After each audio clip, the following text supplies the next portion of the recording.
Legal. Pessoal, boa tarde para todo mundo. Tá? Bom, a gente vai continuar vendo hoje a parte de convolução. Né? A gente começou a ver no finalzinho da aula passada, né? Dá para a gente lembrar aqui. Eu até tinha deixado para vocês, lembram? Eu deixei um link aqui, que é esse Polo Clube, não sei se vocês tiveram oportunidade de dar uma olhadinha, né? Que é uma espécie de um simulador, né? Eu falei de verdade, na verdade, é um simulador onde você tem aqui, você entra, você escolhe uma imagem aqui, né? Essa imagem aqui você vê está decomposta nos 3 canais, né? Green, red, green e blue em RGB. E aí você vem aqui, ó, aqui no caso esse modelo aqui, ele tem aqui, ó, uma camada de convolução, né? Então ele tem convolução e aí ele tem uma ativação que é o ReLU, lembra? Ó, você vem aqui, ó, né? Convolução, o que é convolução? Lembra? Ele vai passando, né, um filtrozinho em cima, né? Aí você vai para ativação, que é o ReLU, né? Que é, lembra? O ReLU é tudo que é se o resultado da tua convolução for negativo, ele é 0, e se for positivo, né, ele passa a ser uma cópia da entrada, né?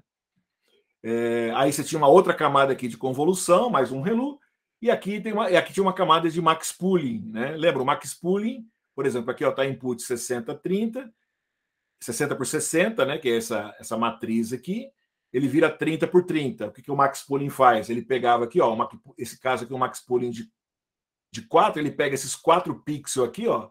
Eu paro aqui, se você olhar aí na tela, aqui o tiro ele some, né?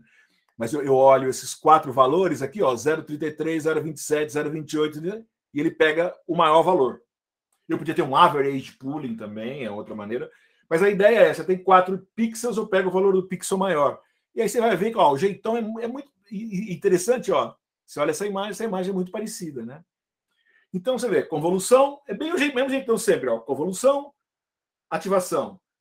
Aí você pode ter outra, aí você pode já ter um max pooling, né? Aí outra pode ou não, né?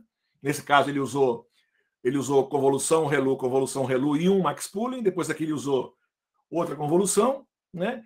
E né, tá vendo? Ele usou várias aqui, né? E aí por fim, né? Se você vier aqui, o que ele faz? Aí eu faço um flatten, que é onde eu vou fazer eu vou pegar a matriz da imagem que foi resultado depois que eu passei por essas ativações, e aí eu vou simplesmente faço um flatten, quer dizer, ele vira de novo. Se eu tenho lá, sei lá, 30/30, vai ficar 900 pontos, vamos supor, chutando assim, né? E esse vai ser a entrada, né? Ela vai ser as entradas para o meu classificador, né? Que são uma parte densa que eu tenho no final para saber qual vai ser a classe mais provável que eu vou ter, né? Então é legal, então dá para você explorar aqui, e esse texto é legal porque ele vai explicando. Se você for vendo aqui, ele vai explicar quais são os inputs. Eu recomendo vocês darem uma olhadinha, é bem legal, né? Ele vai explicando aqui e tal. E aqui é legal, por exemplo, o max pooling, você pode fazer umas simulações aqui, né? Perdão, por exemplo, aqui eu tenho uma convolução, né? Aqui, ó, tá vendo? Ó, eu vou passando a convolução aqui. Então, por exemplo, eu tenho aqui, ó, eu tenho a entrada 5x5. Quer dizer, imagina que eu tenho uma imagem de 5 pixels por 5 pixels aqui.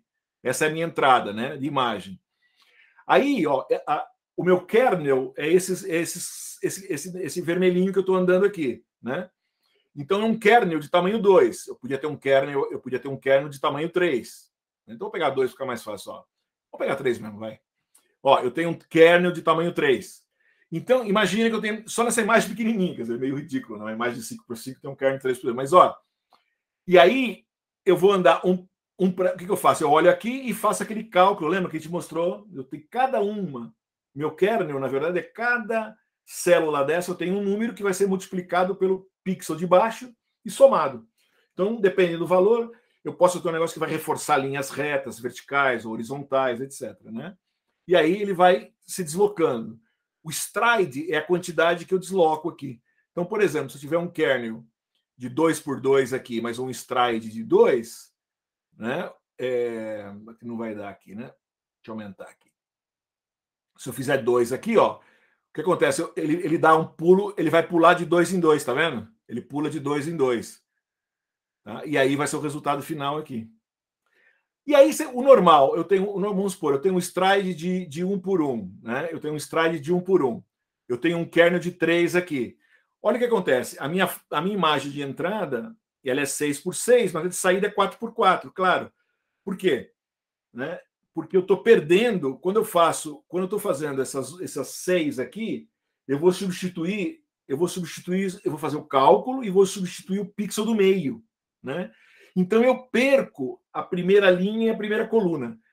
Uma maneira de eu não perder ou deixar a imagem do mesmo tamanho era eu, por exemplo, colocar um padding igual a 1. Quer dizer, eu venho aqui, ó, e somo, por exemplo, zeros ao redor. Então, aqui agora, se eu tiver uma imagem de 6 por 6, a minha saída vai ser 6 por 6 também. Tá vendo? Ó? Eu vou andando aqui, imagina, o meu kernel, ele vem até aqui, aí ele pula 1, vem para cá, aí ele pula 1, vem para cá, e assim por diante. Tá?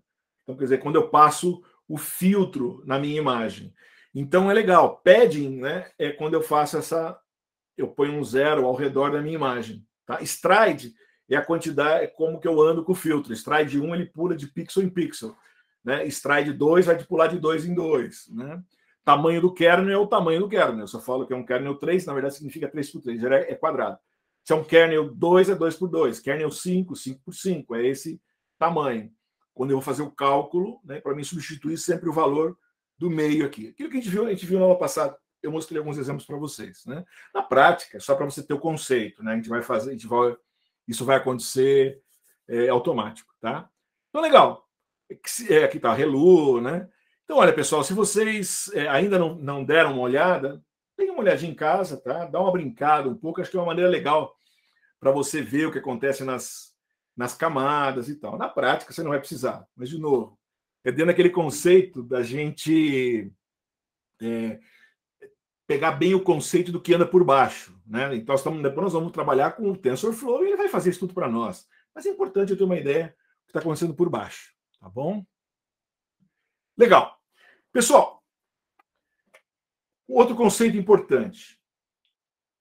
Nas redes neurais densas que a gente viu, né? Imagina, a gente pegou na aula anterior, né? Na aula passada também, na primeira aula da semana passada, quando a gente ainda pegou o meu MNIST, né, aquele meu dataset de números escritos à mão, e a gente aplicou o DNN, lembra? A gente até separou, a gente fez bem detalhado, né? A gente pegou o dataset, separou, quer dizer, ele chega já em treinamento e teste, a gente pegou o treinamento, dividimos ele em validação, né? Fizemos o pré-processamento, né? Que a gente dividiu cada pixel, que era de 0 a 255, e dividiu por 255 para ficar de 0 a 1. Foi o pré-processamento, a normalização que a gente fez nessa imagem, que ela não muda nada, mas é mais fácil para mim trabalhar com a rede neural. Mas eu coloquei essa imagem dentro de uma rede neural densa, completa, onde todos os neurônios estão interligados. Quando eu faço isso, essa rede neural ela pega a imagem como um todo. Tá? A gente fala que eu falo aqui que ela aprende o padrão que está na imagem completa, global. Inclusive, pessoal, se vocês derem shuffle nessa imagem, ficar toda embaralhada, ela vai achar igualzinha. Para ela, o 4 não é um negócio assim, é a combinação de 28 por 28, lá, né, 700, eu sempre esqueço, né? Era 28 vezes 28. É a combinação de 784 pixels. Na verdade, é como se fosse uma tabela com 784 colunas, e a relação entre esses números, entre 784 features, me dá, eu digo, ó, essa relação é o número 4, essa relação é o número 7. Tá? Então você pode até embaralhar os números. Né? Só que é um troço pesado. Com a convolução, a história da gente passar os filtros, o legal é o seguinte, eu não vou mais olhar globalmente. Quando a gente for aqui e olhar um número 4 aqui, eu não vou mais olhar globalmente. Na verdade, o que a minha rede neural vai aprender são detalhes, tá? São, a gente chama de local patterns, certos padrões. O 4, ele tem um risquinho aqui, ele vem para cá, ele é aberto em cima, ele só tem uma perninha para cá. Quer dizer, ele começa a aprender certas características só de algumas regiões do número. Então ele começa a entender, o 0 é fechado, o 4 é assim, o 8 são duas bolinhas. Ele começa a entender padrões. Aí você embaralhar, você se perde, não tem como. Você tem que entrar com o número 8. Ele olha a imagem de verdade. A convolução vem de uma análise como mais ou menos o sistema olho-cérebro humano funciona. A convolução vem um pouco disso. Nossos olhos, quando você bate o olho para o reconhecimento de imagens para o nosso cérebro, eu pego alguns detalhes, algumas características da imagem. Eu não olho a imagem como um todo, né? Todos os pixels da imagem aqui, né? Então esse é o primeiro conceito, né? A convolução, eu vou olhar detalhes. E aí eu tenho uma questão que a gente chama de hierarquia também. Então imagina que eu estou vendo aqui, ó, nós vamos fazer até um exemplo real hoje, né? Eu quero ver um gato, eu quero fazer uma rede neural aprender o gato. Os primeiros filtros que eu vou ter, as primeiras convoluções que eu vou passar, na verdade, vai fazer com que os neurônios comecem a aprender detalhes. É o detalhe do focinho, é o detalhe da orelha, é o detalhe do bigode. Quer dizer, aleatoriamente, você não sabe, eu tenho centenas de neurônios ali, eles começam a captar pedacinhos da imagem. Então ele começa a ver, quando eu estou passando milhares de imagens, né, ele começa a entender que o gato tem essas certas características, né? Quando eu vou para a camada de cima, aquele conjunto de pedacinhos já começam a formar um olho, um focinho, uma orelha, entendeu? Quer dizer, não é um pouco conceitual, entendeu? Mas é mais ou menos isso. Não é que você não determina, os neurônios vão fazer isso, né? Então, quando eu tenho 2, 3 camadas, eles começam a pegar uma coisa bem diluída, só detalhezinhos pequenos, e eles começam a se juntar em detalhes que são característicos, né? Porque toda a imagem igual nós vimos no exemplo genérico da aula passada, todo cavalo tem 4 patas, 4 coisas em pé, o homem só tem 2, né? O cavalo tem um focinhão, quer dizer, na verdade, a rede neural começa a aprender essas características da minha imagem. E com isso, eu consigo classificar uma imagem muito mais rápida, muito mais rapidamente. Então, isso é um conceito bem legal, né? Então vocês, a lista 4 de vocês aí, né? Eu tinha pedido já para vocês, alguns de vocês já começaram a brincar. Na lista 3 que vocês pegaram lá, o fashion, né? Eu tinha falado no fashion, vocês não, eu tenho dance, né, com tantos neurônios na primeira coluna, mais um dance com tantos. É basicamente a mesma coisa, só que em vez de usar aquilo, a gente começa a usar convolução. E o jeitão é mais ou menos sempre o mesmo, né? Eu pego a imagem aqui, aí nós vamos definir um conjunto de filtros. Agora, em vez de ser número de neurônios, é um conjunto de filtros que vão estar associados aos neurônios, mas é um conjunto de filtros, tá? E o filtro com ativação, como a gente viu lá no exemplo, e aí vem o Max Pooling, que ele faz é reduzir essa imagem, tá? Porque já que eu peguei as características mais detalhadas, vou reduzir a imagem, porque agora ele vai começar a juntar isso daí em coisas mais macro, né? Então não tem problema que fique mais difuso. Aí eu venho, passo por mais uma camada, mesmo processo, tá? Faço uma convolução, Max Pooling. Então, por exemplo, com imagens, se uma imagem é muito complexa, estou falando de uma imagens coloridas de, sei lá, 200 por 200 pixels, uma imagem mais complicada, eu vou precisar, talvez, de várias camadas de convolução. Se eu estou trabalhando com uma imagem simples, aqui uma 28 por 28 pixels, né, que é só uma imagem bem pequenininha, que são dos dígitos, 2 camadas de convolução já são suficientes. Só que aí, então, o que eu faço? Na convolução, eu capturei as características. Aí é como se isso daí, então, a partir daí, é a minha entrada do classificador de verdade. E aí, o que eu vou fazer? Eu vou pegar, vou flatten, né? Quer dizer, eu vou pegar, dar uma esticada nesse negócio, e isso vai ser a entrada do meu classificador, que vai ser uma rede neural densa normal, tá? Como a gente já tinha visto antes na classificação. E depois a saída, são os meus neurônios de saída. Perceberam? Tem essa sequência, tá? Legal. Isso é mais ou menos geral. Hoje a gente vai fazer, em vez de refazer esse exemplo com números, o que vocês podem fazer depois, que é fácil, eu queria complicar, vamos complicar um pouquinho. Vamos um pouquinho mais complexo, que daí fica fácil de voltar e ver o mais simples. Eu quero fazer uma análise, pessoal. Vou pegar um outro dataset, muito utilizado também, como o MNIST, para me fazer benchmarks e tal, que já é um dataset com imagens reais, ainda que pequenininho. Ele, no caso, eu tenho imagens aqui de 32 por 32 bits, mas eu já tenho aqui 10 classes diferentes. Então, eu tenho carro, avião, passarinho, cachorro, né, gato, caminhão e tal. Então, isso daí são as minhas classes. Tá legal? Se vocês quiserem saber mais desse dataset, pessoal, vocês podem vir aqui e clicar nesse link aqui. Tá? Se eu clico nesse link aqui, você vai aqui para a área de datasets do TensorFlow.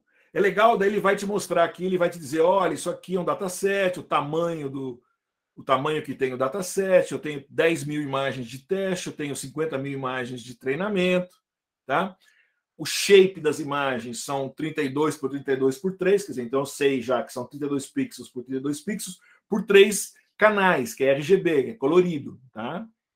E aqui tá alguns exemplos das imagens e tal, tá bom? Isso daí, na verdade, pessoal, esse dataset que está guardado lá no TensorFlow, que a gente vai baixar via TensorFlow, originalmente ele está guardado na Universidade de Toronto. Então, se você também clicar aqui, tá? Se você clica aqui, você vai para o site da Universidade de Toronto. Você tem aqui, ó, o CIFAR 10, ele está aqui. Aí você tem a versão em Python, que é a que a gente vai usar. Você tem uma versão para MATLAB. Eles têm um outro dataset aqui, que é o CIFAR 100, que é com 100 classes, que você podia trabalhar se quiser brincar com isso aqui também. Tá bom? E aí tem imagem para caramba, né? E aí depois eu tenho um outro. A gente vai chegar até no Imaginetic, que são 1000 classes com centenas de milhares de imagens, né? Que aí eu que isso já preciso de máquinas poderosas. Mas esses datasets menores eu consigo trabalhar aqui vocês conseguem trabalhar ou usando um Colab ou a própria máquina de vocês, o PC de vocês aí. Tá bom? Legal. Então, voltando aqui. Então, nós vamos brincar, então, hoje com esse dataset, né? Que é o famoso CIFAR 10, ok?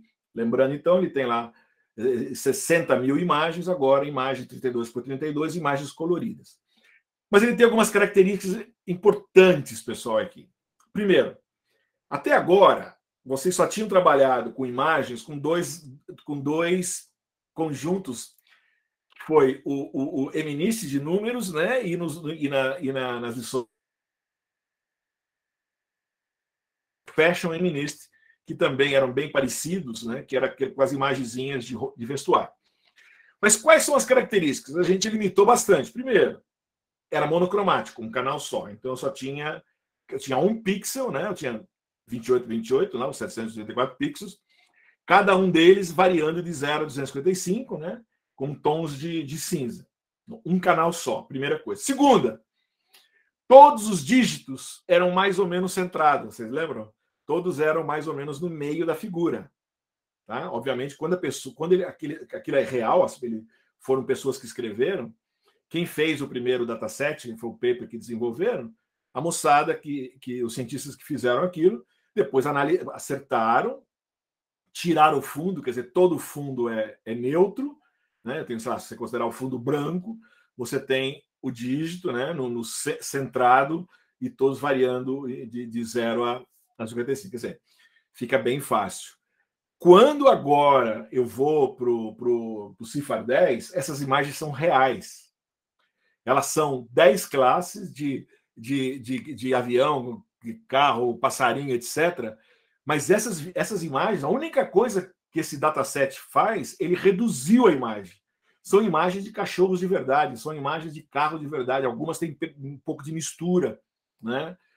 Pode ter, de repente, ter uma pessoa no meio, quer dizer, mas a gente vai procurar ver se a rede consegue aprender mesmo assim. Então é complicado.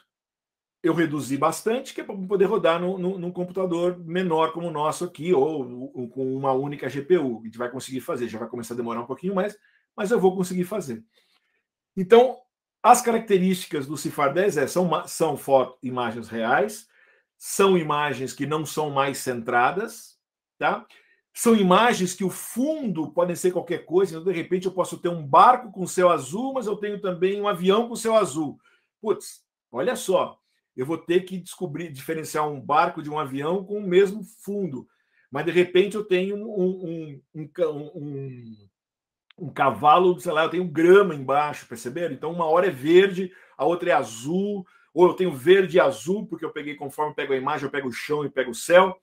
Ou seja, são imagens complexas no meio de um fundo complexo, que complica bastante. Então, por isso que não é uma coisa trivial. Mas nós vamos trabalhar com isso aí. Tá bom? São as grandes diferenças que a gente tem. Se vocês podem, se vocês quiserem, vamos supor, que vocês pegaram, fizeram lá o fashion fizeram o fashion lá com DNN.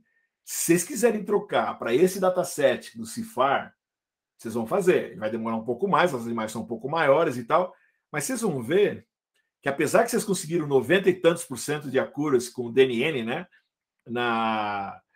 com Fashion ou com Eminisce, com os números, a hora que você botar imagens reais dessa aqui colorida, vai ser, eu chutaria que vai ser algo como em torno de 30% a 40% o accuracy, né, 0,3 a 0,4, mais ou menos. Ou seja, fica muito, muito ruim. Aqui vai ficar bem melhor, não vai ser 90%, tá? Já vou avisando, mas a gente vai conseguir aí coisa em torno entre 60% e 70% de accuracy, o que não é ruim, porque eu estou trabalhando com convolução. Depois nós vamos aprender outras técnicas para mim conseguir melhorar isso daí. Mas nesse caso específico, com o Cifar 10, nós vamos fazer agora na raça, quer dizer, fazendo com convolução, tá bom? Legal. Então, o que nós vamos fazer agora? Nós vamos pegar esse novo dataset, nós vamos aplicar, nós vamos subir lá no Colab, né, e vamos trabalhar com ele. O que eu vou fazer? Eu vou pegar as imagens de entrada, eu vou passar por um bloco de convolução, mais ReLU, vou fazer o max pooling para reduzir, vou passar para mais uma convolução, tá? Mais um conjunto de filtros, vou reduzir, faço o flatten, né? Passo por um DNN, por um full connected, e chego na minha saída. Então, vão ser duas partes. Uma que é o meu feature learning, eu vou aprender com os filtros, eu descubro os features, né, os pedacinhos, vamos dizer assim, né, de cada uma das imagens, e a parte final, que é a densa, eu faço a classificação. Então, esse vai ser mais ou menos o jeitão do meu modelo. Tá bom? Pessoal, nós vamos lá para o Colab, para a gente aplicar isso aqui na prática, para ver se eu acabei de falar aqui. Então, para a gente ir na prática, vamos lá para o nosso... Vamos aqui para o nosso GitHub, aula 11, né? Essa aula 11, lá em Notebook Docs aqui. Deixa eu abrir aqui. Pessoal, já deixei para vocês como... aqui está o notebook, o Cifar 10 está aqui, tá? Só que, como eu falo para vocês, ou vocês vão lá para o Colab e vêm aqui e buscam, ou trazem para a tua máquina, façam um download aqui, né? Ou eu já deixei para vocês nesse caso, eu posso abrir direto aqui. Então eu vou clicar aqui, ele vai abrir. A única coisa que eu faço aqui, eu ponho isso aqui na frente do GitHub, lá. Colab.research, Google, antes do endereço do MJ Rovai, Unifei, Blob, que é o endereço onde está guardado. Tá? Então, qualquer coisa está guardada no GitHub, você põe isso na frente, você sobe direto pro Colab, tá bom? Legal. Pessoal, vou conectar aqui o Colab, né? Conectando. Vamos dar uma checada. Lembrando, vou mexer com imagem, vamos checar se eu tenho GPU, né? Então, já ligou aqui. Vamos ver runtime, change runtime. Beleza, está com GPU aqui. Toma sempre cuidado, porque às vezes ele está none. Como eu já rodei isso, já tinha rodado, ele já tinha trazido GPU. Então, sempre dá uma olhadinha, você sair do zero e vão fazer um modelo desse aí, tá bom? Legal. Pessoal, importar as nossas bibliotecas de sempre, né? O NumPy para fazer a parte de arrays, o Matplotlib para mim graficar, o TensorFlow, né? E aqui já estou aproveitando e já estou botando TensorFlow, estou trazendo o modelo sequencial e estou trazendo aqui alguns layers que eu já sei que eu vou usar. Vou usar um Dense, vou usar um Conv 2D, que é de convolução, vou usar um Max Pooling e vou usar o Flatten, certo? Então, mais ou menos, vocês já viram que são os layers que eu vou usar. Com o DNN, a gente só trazia, lembra? Eu trazia o Dense e trazia o Flatten, né? Só com isso já era suficiente. Agora aqui eu já estou trazendo o Conv 2D e o Max Pooling, que são coisas novas para a gente botar no nosso modelo. Legal. Pessoal, a gente já viu lá o mesmo processo, ó. Cifar 10, TF, Keras, ET7, é o Cifar 10, está aqui, lembra? Aqui, da mesma maneira que aqui a gente tem o MNIST, o MNIST Fashion, o Boston Housing, eu estou trazendo o Cifar 10 que eu já tenho disponível lá. Cifar 10 Load, e eu estou trazendo como Train Image e Train Labels. Então está aqui, beleza? Estou trazendo aqui ó, em tempo real. Vamos ver, ó. Estou dando um shape aqui, então eu tenho 50 mil imagens, né? 50 mil imagens 32 por 3 e tenho 50 mil labels. Já viu que esse 1 está aqui, eu já sei, eu já vi que esse label é só um número, né? Um número que relaciona com cada uma das classes, tá? E eu tenho 10 mil que já estão separados para teste. Pessoal, observem que o shape aí, o que quer dizer esses números todos, né? O primeiro número é o número de imagens que eu tenho. Então, toma cuidado, porque isso vai ser muito importante agora quando eu trabalho com convolução, porque isso vamos dizer, tem que ser fixo. Então, eu tenho o número de imagens. Se eu tivesse depois, quando eu vou rodar o modelo e vou entrar com uma imagem, esse número vai ser 1. Aí eu tenho imagem altura, né? Imagem altura, certo? Que são, na verdade, o número de linhas que eu tenho. Imagem largura, né? Que são o número de colunas que eu tenho. Então, altura, largura. E o número de canais. No 3, que eu já sei que são coloridos. Tá bom? Que é o R, G e B. Tá legal? Beleza. Pessoal, se eu pegar aqui, ó, fazer train image, pegar a primeira imagem, né? Eu peguei a primeira aqui, se eu posso aqui pegar 0, qualquer uma que eu pego, ele tem um monte de tralha aqui, né? Ele tá. E, na verdade, o que é isso aqui? Ó? É um array, esse array é o arrayzão aqui, né? Eu estou pegando um só, então eu já sei que ele vai ser 32 por 32 matrizes de 32, né? 32 por 32 e 3 matrizes, né? Pegando esse número grande. Se a gente pode dar uma olhada nessa imagem, né? Olhar essa imagem, eu posso vir aqui, ó,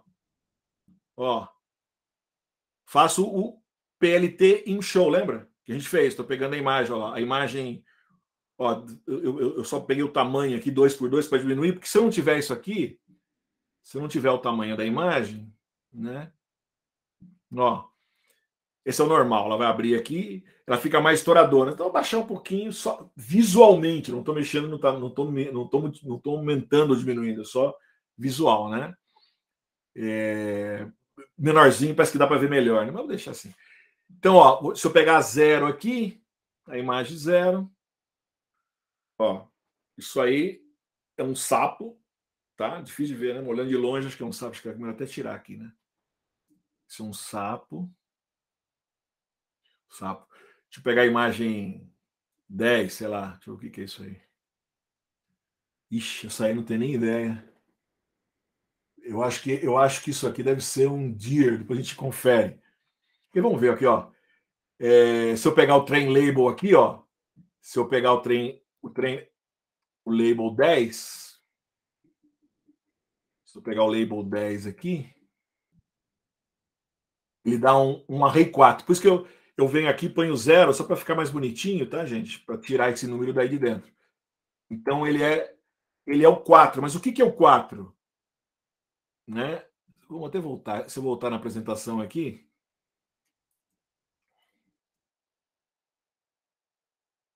Aqui, ó. O 4 é um dir mesmo, ó. 4 é um dir. Tá? Tá bom? O 10 era essa coisa meio estranha. Quando eu vim no 10 aqui, ó.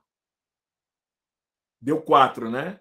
Se eu pegar esse cara aqui, ó, 0, aqui eu fiz só botei uma lista, né? 0, 1, 2, 3, 4, ó, 4 é deer, né? Que é servo, né?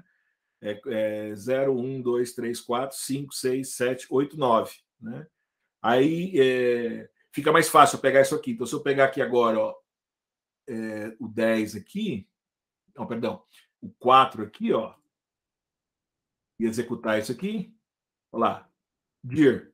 Então, agora eu estava fazendo outro exemplo aqui, ó. Eu peguei o 100, aí eu peguei o 100 aqui, ó, esse aqui até dá para ver que é um barco no mar, né? Aí eu botei 100 aqui, né? Olha lá, deu 8. Aí eu venho aqui, se eu botar 8 aqui, ele vai pegar, ele vai trazer chip aqui, né? Então, legal, você viram, quer dizer, dá para mim então começar a fazer uma funçãozinha para extrair esse negócio. Então, eu vou chamar de índice, olha lá, train labels, né? Então, esse caso aqui, por exemplo, esse último que a gente fez aí, era o label, era o label 100, né? Olha lá, que é o chip, olha lá. Então, aí eu defino o index, é o número que vai sair, é a classe. Eu entro ela como índice aqui, dentro da minha lista, ela vai dizer o nome aqui. Legal. Aí eu posso fazer eu venho aqui e falo print, class names, imprimo, tá vendo? Ficou, e mandei colocar aqui em cima, tá vendo? Aí eu fiz uma função, né? Mesma coisa. Isso, inclusive, gente, essa é uma maneira que eu faço. Eu vou testando, eu testo uma expressãozinha, testei outra, fui andando, até eu vim então fazer uma coisa genérica. Então aqui eu entro com plot, train, papapá, né? Aí eu entro com a imagem, o tamanho aqui, né? Porque se eu quiser, que size 22, 44, né? Mandei imprimir aqui o label entra aqui com a classe e tal. Então, com essa função fica fácil agora, ó. Se eu vier aqui, legal, plot train image 1, olha lá, é o label, dá um 9, que é um truck. Se eu botar 10 aqui, olha lá, é um label 4, que é um deer. Botei 100 aqui, é um label 8, que é um ship, né? Se eu botar 1, é um label 9, um truck. Certo? Perceberam? Quer dizer, na verdade, o que eu estou fazendo, eu automatizei para olhar, então às vezes fica mais fácil. Todo dataset, quando você começa a trabalhar, a primeira coisa é fazer a inspeção. Esse é um dataset bonitinho, tá tudo arrumadinho, não preciso me preocupar. Mas na prática, gente, é importante que vocês vão ver, de repente, encontra coisa errada, você vai ter que deletar, você vai ter que limpar, certo? Então é o que a gente chama de dataset exploration, né? É a parte de exploração do dataset que você está fazendo. Como é que ele é, como é que ele funciona, qual o tamanho dele, como é que são as imagens, né? Deixa eu dar uma olhada geral, pegar alguns exemplos, tá? É bem comum. E aí o que eu fiz, olha, criei uma função mais bonitinha, deixei para vocês podem depois para vocês usarem, né? Aonde que eu vou fazer, eu defini aqui subplots para botar, imprimir 25 imagens. Aí para ter uma visão mais geral. Legal, deixa eu ver, frog, truck. Estou pegando a imagem 0, eu podia fazer um sample mais genérico. Mas com isso, olha que legal, eu vejo aqui, ó, aqui é um truck, carro, né? E olha só de olhar aqui, a gente já vê a complexidade do nosso dataset. Aqui eu tenho um carro, mas eu estou vendo só mais a frente do carro, né? Deixa eu ver. Aqui eu tenho um cavalo, mas tem um homem no cavalo. Aqui eu tenho um cavalo sem homem, mas tem um segundo cavalinho ali. Aqui eu tenho um passarinho, ele está pequenininho, né? Numa parte mais superior da imagem, né? E aqui eu tenho outro troço que não sei o que é, uma mesa, né? Mas você vê. Aqui eu tenho um caminhãozão, outro sapo. Aqui eu tenho um passarinho, só tem um pedaço do passarinho aqui, né? Aqui eu tenho um gato, que, puxa, eu até pensei que era um sapo isso aqui, olha só. Aqui é um deer, é um cervo, tá claro, né? Esse passarinho quase eu não consigo definir ele por causa do background, é bem confuso, né? Mistura com as cores. Vocês perceberam que é um dataset não muito simples, né? Nós vamos querer fazer machine learning com ele, quer dizer, fazer o nosso computador diferenciar. É legal, é bem bacana. Tá bom? Beleza. Então é importante isso. Vocês veem, então, só para porque quando eu peguei esse conjunto, deu para ver então que eu tenho as imagens são coloridas, elas não são centradas, elas estão misturadas, o background é confuso, né? Isso é importante. Pessoal, explorei o dataset, próximo passo, pré-processar. No nosso caso, pré-processamento significa normalizar. Normalizar, eu venho aqui, testo, né, qual o valor máximo, já é esperado. Cada pixel é de 255. Vou pegar o treinamento, vou pegar train image igual a train image dividido por 255. Pessoal, vocês perceberam? Isso é uma característica do NumPy. Isso é uma matriz de... Esse train image aqui é 50 mil matrizes. Na verdade, são tensores, né? Nem são matrizes, porque é 32 por 32 por 3. Né? Eu tenho... Não, imagina um cubão, é um cubo, né? Quando eu faço o divido por 255, ele vai pegar todos os pixels e vai dividir por 255. Tá? Olha que legal. Quer dizer, numa função só eu faço isso, né? Tá? Então ele fez aqui. Agora, se eu pegar e ver o valor máximo, ele vai ser 1. Só para a gente... Então eu fiz com train e fiz com teste. Pessoal, olha só, eu dei uma olhada geral fiz um histograma para a gente ver a distribuição, como é que está distribuído. Então, aqui são os meus labels, né? De 0 até 9, cada label é uma classe. E a gente viu que está mais ou menos aqui, ó. Eu tenho 50 mil imagens. No caso aqui, eu preciso um pedacinho, né? De 5 mil aqui. Ó, isso aqui é o detalhe, pessoal. Isso aqui, ó, é 5 mil, tá? É 5 mil. O Python, ele deixa a gente fazer isso aqui, ó. Se eu ponho um underline aqui, ele continua entendendo 5 mil. E fica mais fácil para a gente, às vezes, visualizar um número grande. É só um recurso que o Python me dá. Então, estou pegando as primeiras de 0 a 5 mil, quer dizer, de 0 a 4 mil, o índice de 0 a 4.999, e estou olhando essas imagens, né? Então, eu estou vendo aqui. Podia ter feito tudo aqui, né? Podia ter tirado isso aqui. Se eu tiro isso aqui, ele vai mostrar todas as imagens aqui. Eu tenho, então, para cada classe, em torno de 5 mil aqui. Eu quis fazer um detalhe, um pouquinho de detalhe. Estou pegando as primeiras 5 mil aqui. Só para mim ver, eu queria só testar se eu estou distribuído legalzinho. Estou distribuído legalzinho. Se eu podia pegar aqui podia fazer o seguinte, ó. Eu podia pegar das 5 mil até a 10 mil, só para ver, para testar aqui. Para ver aqui. Quer dizer, tem um pouquinho a mais, a menos, mas elas estão mais ou menos bem distribuídas. Então tá beleza, eu não corro o risco de ser as primeiras 10 mil são caminhão, depois as outras 20 mil. Elas já foi shuffle, já foram distribuídas lá. Quando o cara montou o dataset, ele já deixou ele distribuído. Então bacana. Tá? Então isso é importante a gente dar uma checada, Opa, isso aqui é só 5 mil. Vou botar um pontinho aqui que é de 0 a 5 mil, tá bom? Legal. Então, olha, fazer a mesma coisa que a gente fez lá. Eu vou tirar daqui, né? Eu vou pegar, vou criar as imagens de validação de dentro. Aqui eu só olhei, tá? Só estou olhando aqui. Agora aqui eu vou fazer imagem de validação, vou pegar de 0 a 5 mil, vai ser as minhas, vou chamar de val train, quer dizer, as minhas imagens de validação, que eu estou tirando de dentro de dentro do treinamento, eu vou tirar as imagens de validação, lembra? Para fazer durante o processo, tá? Então, eu vim aqui, tá? Olha lá, beleza. Peguei as primeiras 5 mil. Vou pegar agora, as treinamento mesmo, vai ser de 5 mil até o fim. Então, de 5 mil até o fim. Tá? E aqui, ó, mandei graficar os 3 conjuntos aqui, o conjunto, só para a gente olhar, né? Do train label, do val label e do test label. Olha só. Então, você vê que estão bem distribuídas, né? Aqui vão ser as minhas 5 mil de validação, aqui estão as minhas 10 mil de testes, e aqui estão as minhas 45 mil que sobrou, né? Eu tinha 50 mil, tirei 5 mil de validação, sobrou 45 mil aqui, que são as 45 mil de treinamento. Tá bom? Pessoal, alguma dúvida? Isso aqui é igualzinho a gente fez, até agora não mudou nada, né? Do que a gente já tinha feito, só que agora em imagem colorida. É a única coisa que a gente fez diferente. Pessoal, lembrando, nós vamos criar esse modelo, então, né? Eu vou pegar convolução, relu, mais pooling, convolução, relu, mais pooling. Vocês podem mudar, vocês podem fazer, sei lá, 2 convoluções e um pooling, tá bom? 3 convoluções. Vocês decidem o que vocês acham que querem fazer. Eu testei, isso aqui funcionou razoavelmente bem. Tá?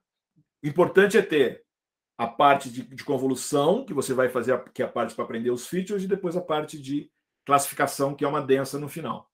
Tá legal? Pessoal, olha aqui. Esse é o modelo. Olha lá, o modelo sequencial, modo igual a sequência, eu lembro de final do passado. Aí eu vou colocar o meu convolução aqui, tá certo? Se você olhar, ele já tem algumas coisas aqui dentro do convolução, ele tem o número de filtros, tamanho do kernel, strides, né, que é o quanto que eu vou ter que deslocar o filtro, padding. Aí eu tenho um negócio, padding valid, tá? O padding pode ser valid ou sem. Valid, ele não faz nada, na verdade. Ele vai perder a moldura, vamos dizer assim. E se eu boto 100, ele joga 0 para não perder a moldura, tá bom? Então, se eu não falar nada, então eu já sei que está válido. Ó, eu escrevi para vocês aqui, tá? Valid means no padding e same significa que eu vou fazer padding, que eu vou colocar 0 lá, tá? Bom, importante. Então vamos lá. Eu tenho o meu shape de entrada 32 por 3, certo? Que é a minha imagenzinha. Eu tenho o número de filtros, vai ser 32. O meu kernel vai ser um kernel de 3 por 3, tá? Podia ser, mas não podia ser 2 por 2, assim, pô, em geral é 3 por 3 ou 5 por 5. São os dois kernels que a gente usa mais em convolução, tá? Eu não posso fazer muito grande, que se eu quero que esteja mais ou menos ao redor de 1 pixel, que eu vou passar isso pelos pixels, né? Se eu não falar nada, vocês viram quando a gente parou aqui, quando eu parei com o cursor aqui em cima, a gente viu que o default era strides 1, que ele vai andar um pixel por um pixel, desce um pixel, né? É muito comum o pessoal usar 2 também, tá? Stride 2. Cada caso é um caso, gente, tá? Então é muito isso daí de novo. São hiperparâmetros que você vai estudar o que você quer fazer, tá? Ativação ReLU é o mesmo estilão que eu falei. E vamos manter ReLU para o tipo de projeto que a gente faz aqui, que a gente usa para TNML. O ReLU é suficiente para esse tipo de imagem, para classificação, questão de objeto. E casos muito específicos, você precisa de um leak, um ReLU com leak, não sei o que ele, em vez de ser 0, ele é um pouquinho negativo. Aí você tem papers que estudam alguns casos, para dependendo do tipo de dado que você tem. Eu diria que no arroz com feijão, ReLU, beleza. Tá?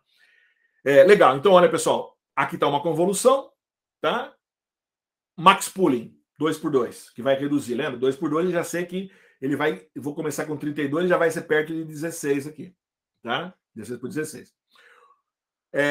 Outro bloco de convolução, agora aqui eu já nem fiquei botando coisa aqui, eu já deixei ele solto aqui, só botei o número de filtros, já coloquei aqui o tamanho do kernel e ativação, tá vendo? Da maneira, eu já pus na sequência direitinho aqui. E aí o max pooling. Então, de novo, ó, convolução, max pooling. Convolução, max pooling. Aí vem um flatten, né? Vem um flatten, um dense de 64, que é com ReLU, e um dense 10, que é com softmax, tá? Pessoal, o shape de entrada tem que ser esse, porque é 32, a imagem que eu estou entrando. E o shape e o número de neurônios da saída do meu classificador é o quê? O número de neurônios ou o número de classes que eu tenho. Então não tem muita opção, tá certo? E aí vai ser um softmax, ok? Então lembrando, por que eu fiz isso? Porque foi o que eu escolhi fazer. Podia ser mais convolução, uma convolução só, tá bom? E como no Dance, você decide qual é a tua arquitetura e quantos neurônios você vai colocar, ou quantos filtros, na verdade, quem trabalha com filtro, quantos filtros eu vou colocar dentro, né, que estão relacionados com os neurônios. Então, aqui, ó, executo, né? Tá aqui, ó. Aqui está o meu modelo. Pessoal, ó, presta atenção, eu usei aqui convolução, certo? Max pooling, convolução, max pooling. Olha a quantidade de parâmetros que eu tenho. 896 parâmetros nessa classe, né, nesse layer. 18 mil nesse layer. Né? Olha um único dense que eu tenho no final, depois que eu usei 2 max pooling, que eu reduzi o tamanho das minhas imagens. Né?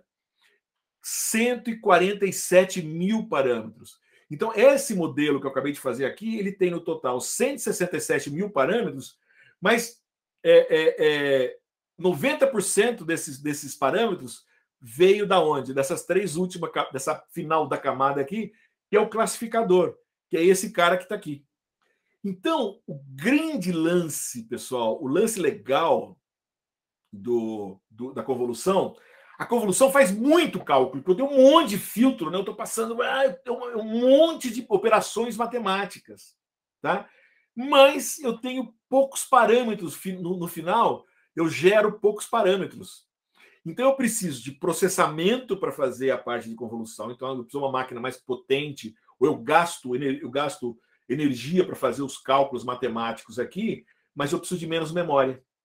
Tá? Aqui, ao passo que aqui é mais simples as operações, uma operaçãozinha só, é só multiplicar os neurônios pelos, né, e somar. Teoricamente é mais simples a operação, mas é muita operação, eu preciso de muita memória para guardar isso. Tá? Então, levem isso em consideração. Tá? Então, se você faz um projeto, vocês vão perceber, quem já fez a lista 4, se você olhar o número de parâmetros para classificar o MNIST lá, Fashion, usando convolução, comparado com o número de parâmetros que vocês usaram na lista 3, que era para o MNIST usando Dance, vocês vão ver que a diferença dos dois é em termos de...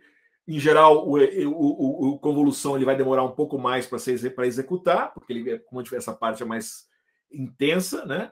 Mas, em compensação, ele gasta menos memória. Tá? Dá para você analisar isso daí, tá bom? Legal, executamos, já executei, né? Já. Pessoal, uma vez que eu tenho aqui, agora eu vou fazer a minha compilação. Beleza, não muda nada, olha lá. Ó, vou usar Sparse, porque como estou usando números, as minhas classes são classe 0, classe 1, classe 2, classe 3, que estão relacionadas com os nomes, mas é número, né? Cada uma delas é um número, e não está aberta, ela não está.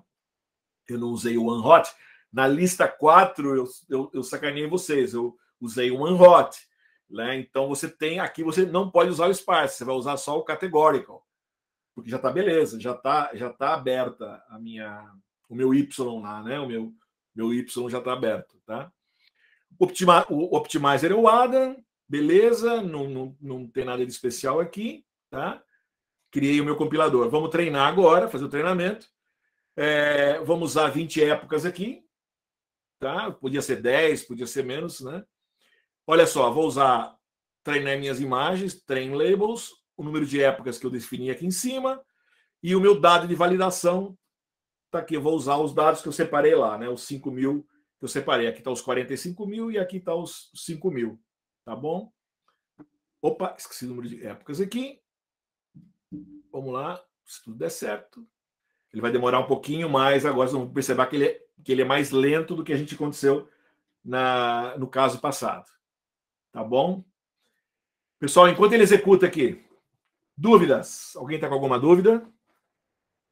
Professor, aquela questão do sparse categórico, então quando eu tenho valores numéricos e coloco o sparse na frente do categórico, ele muda para mim sozinho, eu não preciso fazer aquela conversão. Exato. Internamente, você está avisando o TensorFlow, falou, olha, pega o meu, quando você for calcular o erro, transforma ele internamente. Mas isso, só para você não ter que fazer o one-hot, senão você tem que fazer aquele one-hot code, né, aquela codificação. Eu deixei para vocês. Pode ser, Jean, talvez aí, quando você vai fazer alguns testes, que pode ter alguma diferença de tempo. Eu, com sinceridade, eu já vi dos dois lados. Em geral, a gente faz aberto. O comum é que esse daí já está pronto, já estava fechado, já estava com o número. Eu não vou.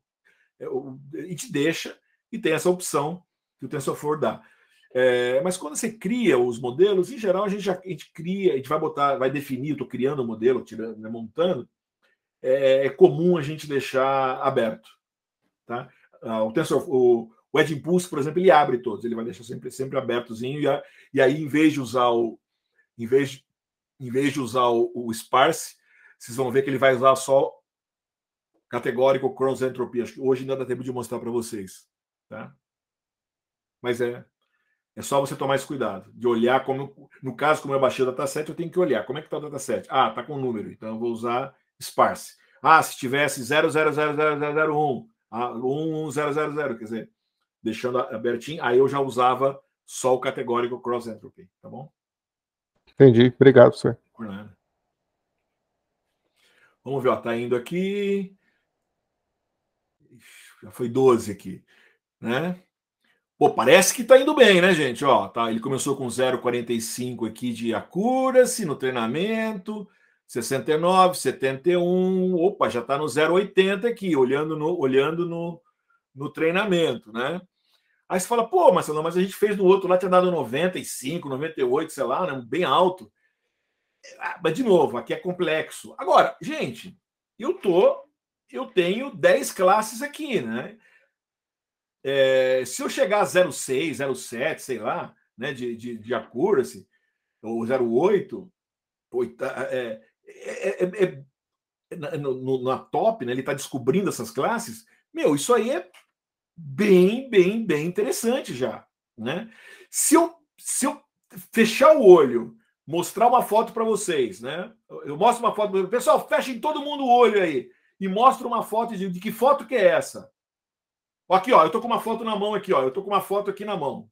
Tá vendo? Tá bem na minha mão aqui, ó. Vocês não estão vendo o que tá na foto. Mas eu digo que é uma dessas 10 classes. Vocês vão chutar. Qual a probabilidade de acertar? Jean, qual a probabilidade de você acertar que foto que eu tenho na mão aqui? Eu acho que é 0. Não é 0. Não é 0, mas... É 10%. Certo ou não? Vamos dizer assim, é óbvio que uma vez só não vai dar. Mas se a gente fizer um monte de vezes, eu tenho 10 classes, quer dizer, a probabilidade de você... Eu chuto qualquer coisa. Chutei... Por exemplo, tudo que eu apresentar que você falar é um gato. É um gato. É um gato. O que é isso aqui? Um gato. O que é isso aqui? Um gato. O que é isso aqui? Um gato. Uma hora você acerta. Se eu distribuir esse negócio, a gente vai acabar, vamos dizer assim, se eu tenho 10 classes, 10% de probabilidade de acertar. Se eu tivesse cara e coroa de uma moeda, 50% de chance de acertar, ser cara ou ser coroa, né? Então, assim, o 10% eu tenho. Qualquer coisa acima disso, eu já estou ganhando. E quando eu olhei aqui, olha só, puxa vida, terminei aqui, 86%. Você fala, puxa, legal. Só que quando eu fui olhar aqui, esse é o de validação, lembra? Cada vez, o que é a validação? Cada vez que ele rodou uma época, ele vai lá e joga aquele conjunto de validação para testar, né? Na verdade, deu bem menor, né? Então vamos dar uma olhadinha. Se a gente executar, fazer o gráfico, olha só. Quer dizer, o treinamento foi subindo. Quanto mais épocas eu ponho, mais eu aprendo. Isso aqui vai continuar subindo. Ele pode chegar até 100%. Só que isso é um perigo. Por quê? Porque eu estou fazendo overfitting, porque ele está aprendendo, o modelo é muito bom para esses 45 mil dados que eu coloquei aqui. Só que a hora que eu fui testando, a cada vez que eu rodava, ia testando com dados de validação que ele não conhecia, né? E ele vai se acertando, A gente viu que, na verdade, inclusive, lá pela época 10 aqui, pessoal, estava até bacana, estava perto de 7 aqui, aí ele começou a cair, ó. Tá vendo? Já começou a cair. Inclusive, eu chutaria que eu deveria parar aqui lá por 10 épocas, estava legal. Né? Depois que eu fiz, eu falei, sabe o que? Vou fazer de novo e vou rodar com 10 épocas, é capaz do meu modelo ficar com uns 70%, mais ou menos. Porque aqui ele começou a dar overfitting. Ele começou a ficar tão bom para as imagens de treinamento que ele começou a se perder. Se eu fizer aqui 30 épocas, é capaz de aquele começar a ficar... Então, a gente tem que tomar cuidado com isso. Nós vamos ver algumas técnicas de fazer um early stopping aqui, avisar ele, olha, se a tua cura se começar a cair, espera um pouquinho, dá um tempinho, passa umas 2, 3 épocas, continua caindo? Para e vamos parar com o modelo naquele ponto, que acho que é o ponto o mais legal. Tá? Bacana.